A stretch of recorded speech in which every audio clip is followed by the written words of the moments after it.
เอา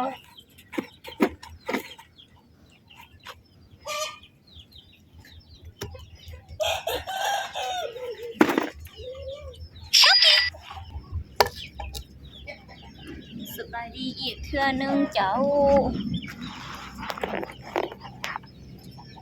ตอนนี้เซาฮงกับสีมาผ่าไม้ยางไทยเนาะเป็นหลังจากที่กลับมาแต่ตลาดเนาะพี่น้องเซาฮงกับบริเฮ็ดย่างก็เลยสิมาเห็นไม้แม่เก็บไว้เลยสิมาผ่าน้อยปกติกับบริเฮ็ดดอกพี่น้องครั้งแรกมันก็ได้ค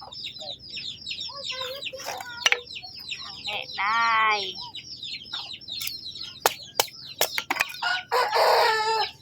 ผมมีเวียกคนเนื้อวันเบิ่งต้มปลาเนี่ย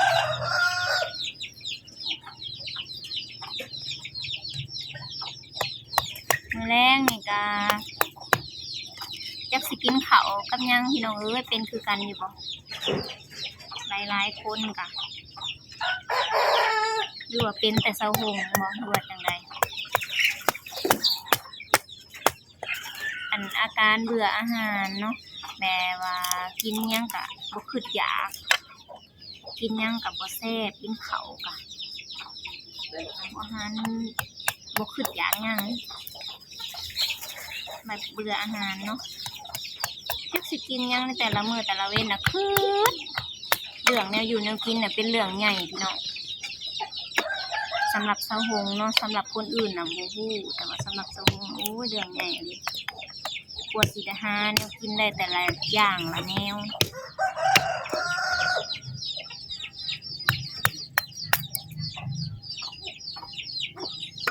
บัดนี้ผัดบวกกับอากาศร้อนๆอากาศก็น้ำร้อนน้ำเฮ็ดให้แบบบ่อยากเข้าเนาะแต่มื้อนี้นะอุ้ยพันมือตัวเองมื้อนี้นะอากาศร้อนอีหลีพี่น้องแล้วเซาฮงน่ะก็เบิดน้ำปั่นจอกหนึ่งเป๊ปซี่จอกหนึ่งเบิดมือเนาะอดพยายามแบบอดแต่ก็อดได้สำนั้นเนาะได้อยู่ไกลนะเฮ็ดได้บัดนี้ได้มื้อแล้วมันนอนใช่นัดของน้ำปุบต้มบ่สิไล่ซอยต้มบ่มาไล่เอาไก่พี่น้องเลยอันต้มน่ะสิไล่ซอยอยู่คันบ่ต้มบ่ซอยอะไรบ่ใช่ว่าว่าตกไก่อยู่แต่ว่า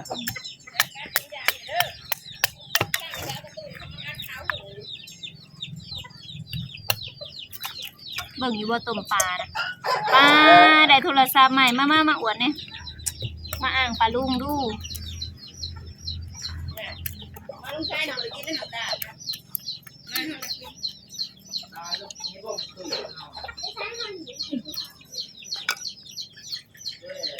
เสือปะตัวยังหัวใส่เอามาแห่ใส่ไหมเสือตัวมาแห่ใส่มาไปเอามาน้องไปแล้ว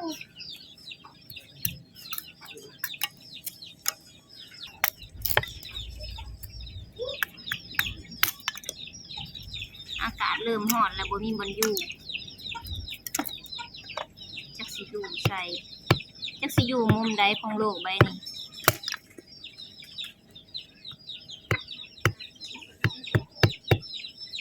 แห้งอันเซาฮงกับมักคันเนาะพี่น้องคันแถวขาแถวแถวแขนแถวคอเป็นผื่นตุ่มแดง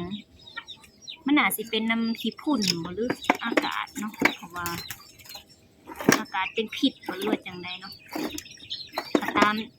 ตามที่เห็นเลยอากาศบ้านเซาฮงนะมีแต่ของแนวบ้านนอกเนาะพี่น้องทางแดง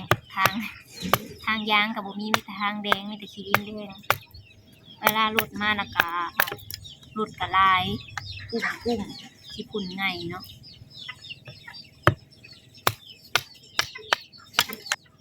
มื้อหน้าพี่น้องมื้อหน้าสิมาเล่าเว้าเรื่องอัน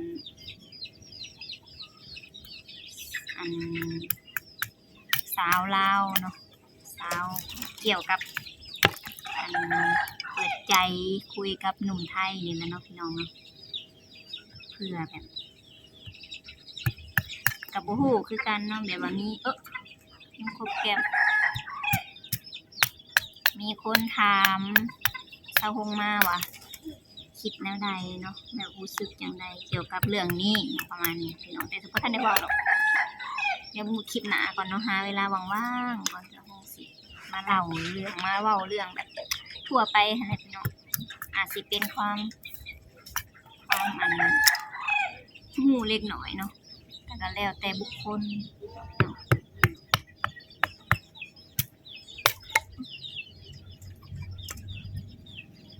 แต่มื้อนี้ยังบ่ทันเว้าดอก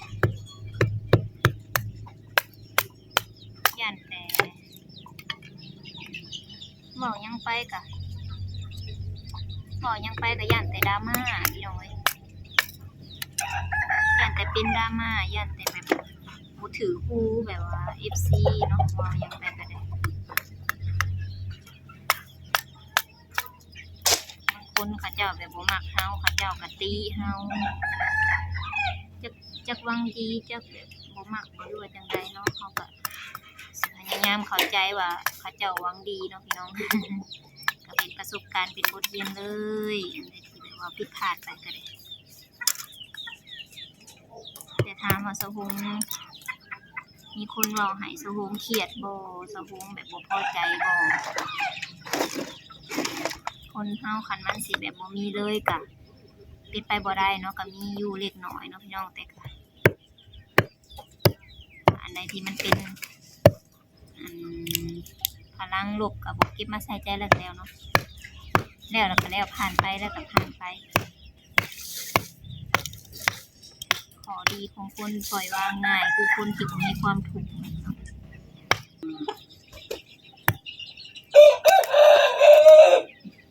พอแล้วพี่น้องยันมันถือมือกับพอปันนั่นก็เฮ็ดน้อยหนึ่งเนาะได้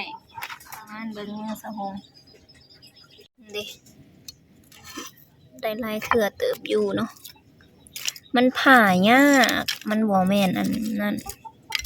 ขันเป็นไม้แบบอันนั้นมันก็สิบ่ยากปานใดอันนี้ก็ย่านเนาะสะฮงก็ย่านถือมือเนาะแล้วเพราะว่าผลิกผลึกใส่ซะเนาะแต่จะซ้ำนี่แหละ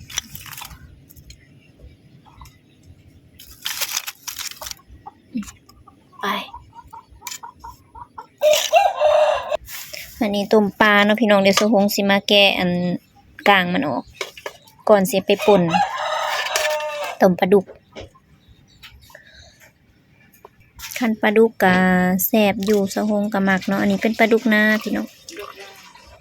คันปลาดุกพันธุ์นะมันก็สิบ่แซ่บปลาดุกนาสิแซ่บกว่าก็แพงกว่านำ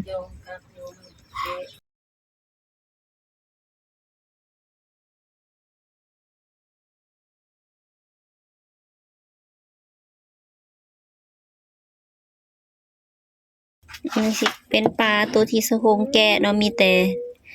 เนื้อเน้นๆเนาะกลางก็เอาออกแน่แล้วก็จะออกเบิดบ่เบิด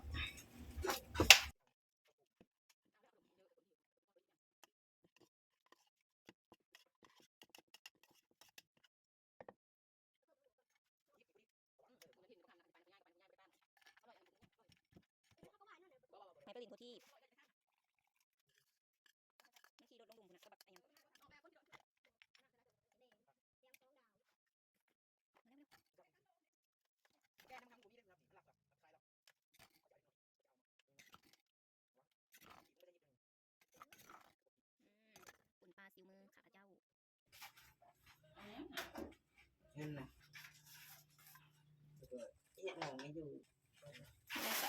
อันนี้เป็นอันแบ่งเนาะพี่น้องไปให้น้าสาวก็ได้พักกับอันนี้มาสลีซาลอยเฮ็ดสันตะปอกโอ้ยหอยกัดแพ้นี่ตรงนี้นะ ใช่ยังจะรอดไม่ต้องกินแหนมบุย อาหารแรงพี่น้อยมาเด้อกินนำกัน มันติดอยู่อ่ะ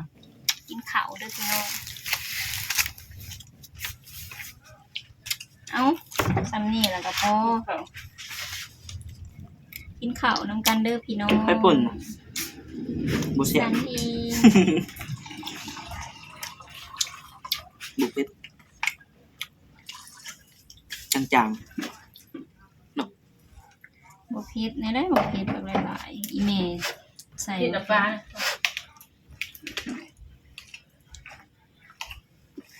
ป้าย่อยผู้ ๆไปก็อยากจะฟิต เอาผักมา ถ้าไอ้หนู อ้วน กินระเบียบใหม่เด้อกินตะปูหายหนังเว้ย ถ้ามันเลยถ่ายคลิปในทีเข้าเลยได้หมดเลยนะ ผัก เท่ายังมันปะ ถ้าเป็นบนดินนะครับบดมันจะต้องต้องใช่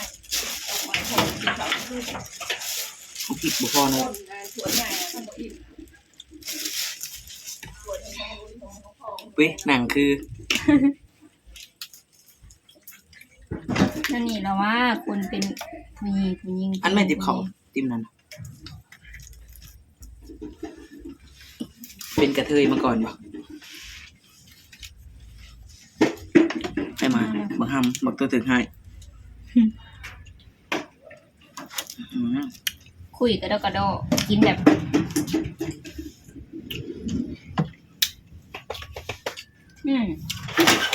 ไปยังไงลูกพ่อแม่บอกฮะ กินข้าวนะครับ กินกับหยัง มันป้ามาไหม กินกับสีบอก อืม ใช่ไหมนะ บักด หายห้าสบายดีปลาลุงเนี่ย เฮ้ยมาทำอาหารอ้วน ำบอก ดำมึกเราสบายดีปลาลุงกับบักดำไปห่างไปด ผักอันนี้หวาน ำ กินไหม ห่างไป กะปิ ห่างไปดำหักมา